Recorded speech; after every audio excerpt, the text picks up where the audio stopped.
Assalamualaikum warahmatullahi wabarakatuh. Assalamualaikum warahmatullahi wabarakatuh. Selamat pagi, salam sejahtera untuk kita semua. Om Swastiastu, Namo Buddhaya, salam kebajikan. Yang terhormat Saudara Presiden Republik Indonesia beserta Ibu Negara Iriana Joko Widodo, Saudara Wakil Presiden Republik Indonesia beserta Ibu Mufidah Yusuf Kala, Presiden kelima Ibu Megawati Soekarno Putri, Wakil Presiden RI ke-6 Bapak Tri Sutrisno, Bapak Wakil Presiden ke-9 Bapak Hamzah Has, pimpinan lembaga tinggi negara, MPR, DPR, DPD, BPK, MA, MK, dan KY maksud saya.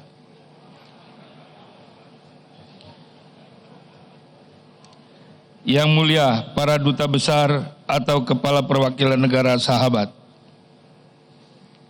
para anggota DPD RI dan DPR RI, para mantan ketua MPR RI, mantan ketua DPR RI, mantan ketua DPD RI, Gubernur Bank Indonesia, para Menteri Kabinet Kerja, Panglima TNI, Kapolri, Jaksa Agung, serta kedua dan anggota Dewan Pertimbangan Presiden, Ketua Umum PDIP Perjuangan, Ketua Umum Partai Golkar, Ketua Umum Partai Gerindra, Ketua Umum Partai Nasdem, Ketua Umum Partai Demokrat, Ketua Umum Partai PAN, Ketua Umum PKB, Ketua Umum PKS, Ketua Umum P3, dan Ketua Umum Partai Hanura.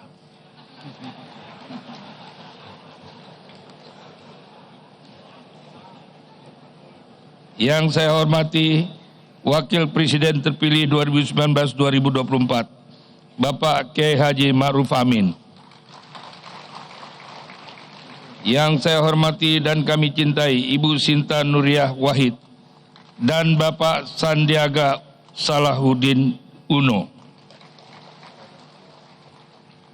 Para gubernur dari seluruh Indonesia, tokoh-tokoh agama dan undangan yang berbahagia, segenap wartawan, saudara sebangsa dan setanah air. Mengawali acara ini, marilah kita panjatkan puji syukur kehadirat Tuhan Yang Maha Esa. Karena atas berkat rahmat dan hidayahnya, kita semua dapat menghadiri sidang bersama DPD RI dan DPR RI ini dalam keadaan sehat walafiat. Agenda tunggal sidang bersama ini adalah mendengarkan pidato kenegaraan Presiden dalam rangka hari ulang tahun ke-74 Republik Indonesia. Dengan mengucapkan Bismillahirrahmanirrahim, maka sidang bersama, sidang perwakilan daerah dan Dewan Perwakilan Rakyat Republik Indonesia tahun 2019 secara resmi saya nyatakan dibuka dan terbuka untuk umum.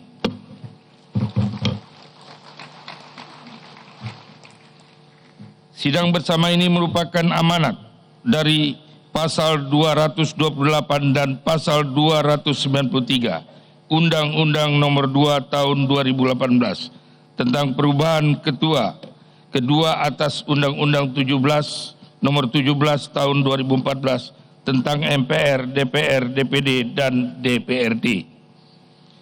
Seluruh rangkaian sidang bersama ini juga diikuti oleh para gubernur, wakil gubernur, DPRD, provinsi seluruh Indonesia, para bupati dan wali kota, serta DPRD kabupaten kota melalui rapat paripurna istimewa DPRD di setiap daerah. Selanjutnya, mewakili DPD RI dan DPR RI, kami mengucapkan Dirgahayu Republik Indonesia.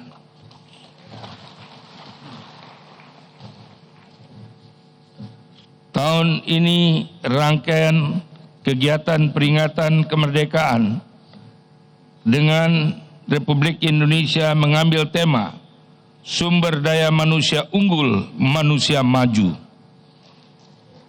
Semoga dalam usia yang ke-74 Republik Indonesia ini kita semua tetap dalam semangat yang sama dalam mewujudkan tujuan didirikannya Negara Kesatuan Republik Indonesia. Merdeka!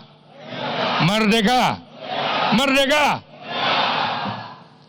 Sebagaimana yang telah kita lalui bersama, kita baru saja melaksanakan Pilpres dan Pileg yang dilaksanakan secara serentak. Patut kita bersyukur, meskipun baru pertama kali, namun agenda tersebut berlangsung secara luber dan jurdil, serta mendapatkan apresiasi yang luar biasa dari seluruh rakyat Indonesia. Tingkat partisipasi pemilih yang mencapai 81% adalah wujud apresiasi sekaligus cermin atas tingginya tingkat kesadaran masyarakat dalam ikut membangun demokrasi. Dan tentu saja hal itu juga tidak terlepas dari peran para penyelenggara pemilu, termasuk di dalamnya adalah para petugas pemilu 2019 yang telah wafat dalam tugasnya menjaga demokrasi. Oleh karena itu, selain untayan doa, mari kita wujudkan cita-cita mereka terhadap beberapa kekurangan yang ada. Marilah kita perbaiki bersama-sama. Rakyat sebagai pemegang kedaulatan tertinggi harus menikmati buah demokrasi, dan buah dari demokrasi itu adalah terciptanya keadilan sosial bagi seluruh rakyat Indonesia. Itulah komitmen DPR RI, DPD RI sebagai lembaga perwakilan rakyat dan daerah. Kami meyakini bahwa kebinekaan yang ika hanya akan menjadi fakta jika pembangunan dilaksanakan secara merata. Dan Indonesia akan tetap menjadi Indonesia jika murahnya sandang, pangan, dan papan itu terjadi dari Sabang sampai Merauke dan dari Miagas sampai Pulau Rote. Terkait dengan hal itu, kita juga patut bergembira bahwa pemerintah Presiden Jokowi telah istiqomah dalam menjalankan visi dan misinya. BBM satu harga, pembangunan infrastruktur, hingga keberhasilannya dalam menjaga pertumbuhan ekonomi di atas 5% per tahun. Ya mau tepuk-tepuk aja, jangan malu-malu, nggak apa-apa. Sekaligus menurunkan tingkat kemiskinan hingga menjadi 9,66% pada tahun 2018. Adalah prestasi yang patut diapresiasi. Dengan prinsip desa maju, wong cilik gemuyu, kami juga mengapresiasi atas telah tersalurnya anggaran dana desa hingga mencapai 257 triliun. Dan dengan keyakinan bahwa Indonesia akan maju jika daerah-daerahnya maju, maka kami mendorong agar dalam 5 tahun ke depan alokasi dana desa tersebut dapat terus ditingkatkan. Termasuk dukungan pemerintah terhadap usaha mikro, kecil, dan menengah atau UMKM sebagai salah satu unsur penting dalam mendukung perekonomian nasional. Di sisi lain yang perlu mendapat perhatian adalah pembentukan regulasi khusus terkait dengan pembangunan daerah kepulauan sebagai salah satu solusi yang menghilangkan kesenjangan. Kami mendukung rencana pemerintah untuk segera merealisasikan pemindahan ibu kota negara ke Pulau Kalimantan. Terkait hal itu semua, DPD RI sebagai representasi daerah akan konsisten dan dalam memperjuangkan aspirasi masyarakat dan daerah yang ada di seluruh wilayah Indonesia.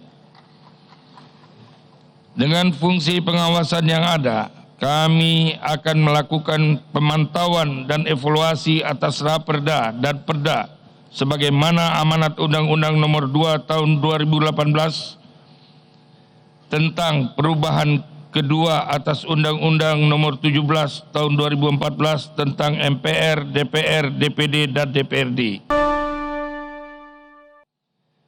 Hal ini sesuai dengan hasil kajian dan riset tim penyiapan pembangunan PLTN dan komersialisasi bahwa Kabupaten Bengkayang layak untuk dijadikan percontohan. Bahkan hasil riset menyatakan 87% masyarakat Provinsi Kalimantan Barat setuju pembangunan PLTN tersebut guna mendukung industrialisasi dan mensejahterakan rakyat dan masyarakat.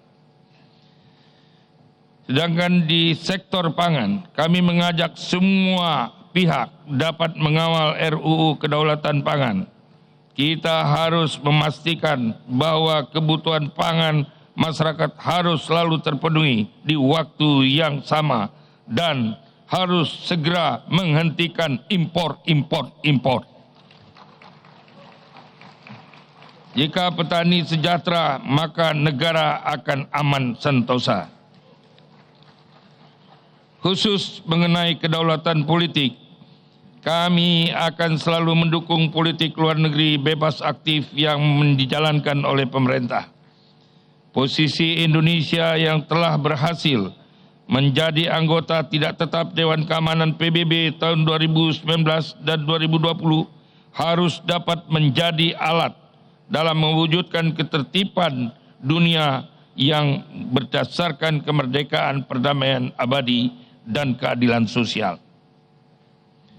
Dalam hubungan internasional, DPD RI, DPR RI terus bersinergi melakukan komunikasi politik dengan parlemen sedunia.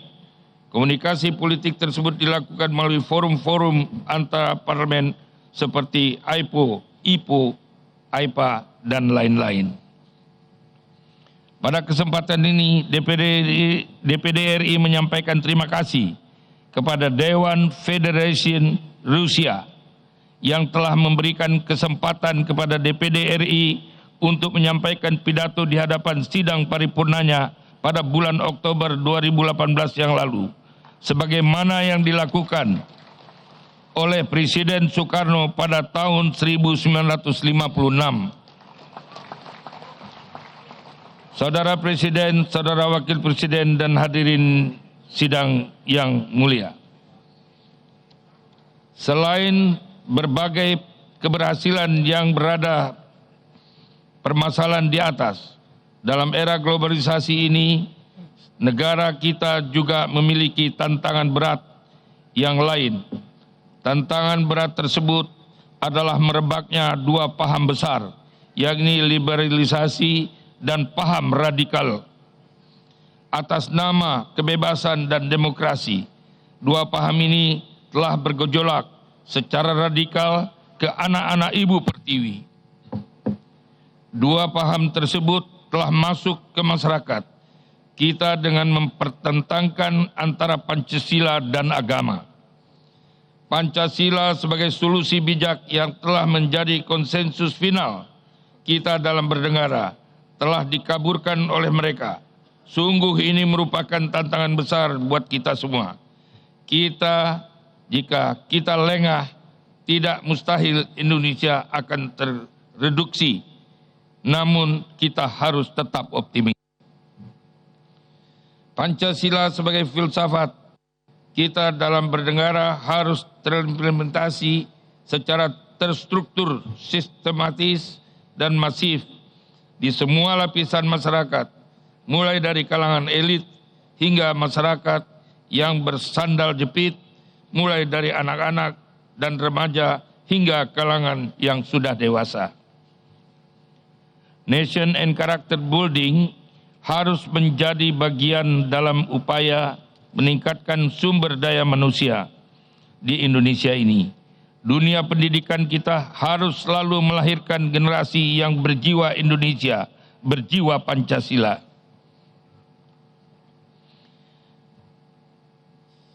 Sangat relevan pesan dari Bung Karno yang mengatakan, perjuanganku lebih mudah mengusir penjajah. Perjuanganmu akan lebih sulit karena melawan bangsamu sendiri.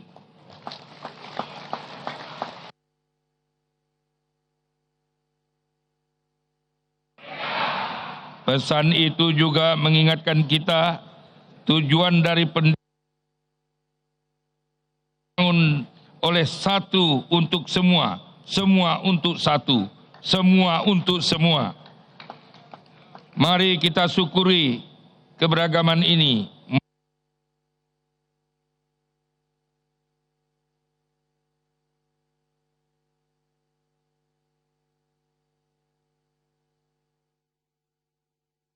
Kami menampilkan putra-putri terbaik kita.